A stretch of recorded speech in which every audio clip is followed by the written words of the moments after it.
In this video, I'm going to show you how to set up Apple Pay in 2026. Now, before starting, make sure you have either an iPhone or an Apple Watch. You will also need a supported bank or card, which most major banks will work. And also, you will need to make sure that you are signed into an Apple ID. The first thing you want to do is you want to go ahead and locate the wallet app. So it should be underneath here where it says productivity and finance.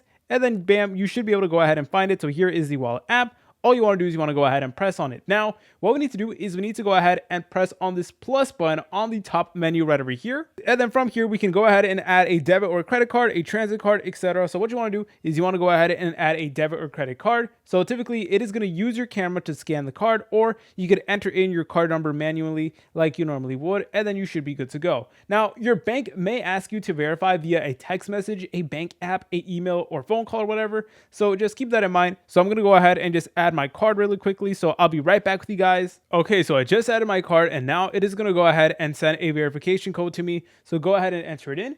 All right, and then your card should now be added. And then from here, you can go ahead and make payments using your phone. You can pay for transit, groceries, etc. as long as there's money in your debit or credit card. If you guys found this video helpful, make sure to leave a like and subscribe. I'll see you in the next tutorial.